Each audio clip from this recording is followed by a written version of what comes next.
2021 সালে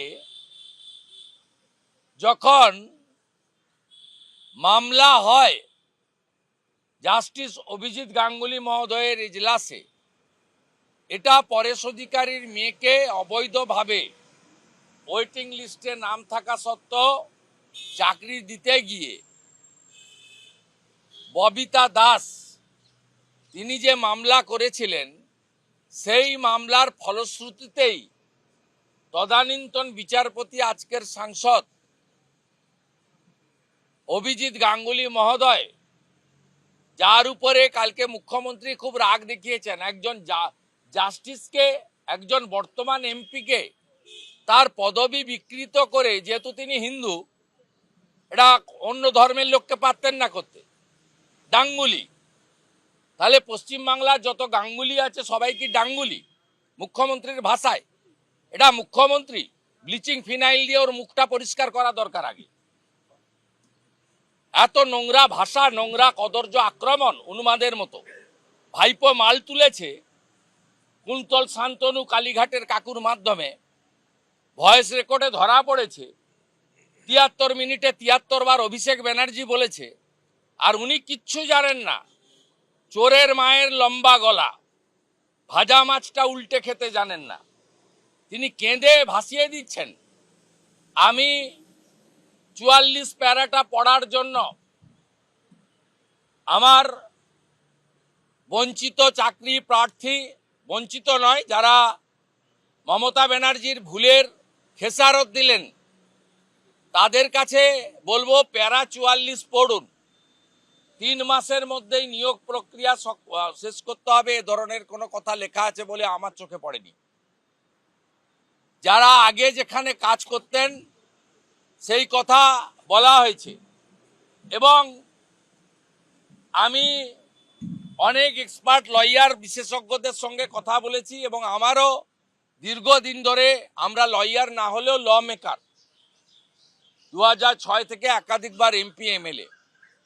আমার মনে হয়েছে যাদের ওএমআর ঠিক আছে, তারা যদি ন্যাচারাল জাস্টিস চেয়ে ইন্ডিভিজুয়ালি সুপ্রিম কোর্টে আবেদন করেন, নিশ্চয়ই মহামান্য উচ্চতর আদালত মানবিক এবং সহানুভূতির দিক থেকে এই 9 বছর পরে তাদের পরীক্ষায় বসে নতুন করে উত্তীর্ণ হওয়া অনেক সমস্যার মধ্যে পড়তে পারে।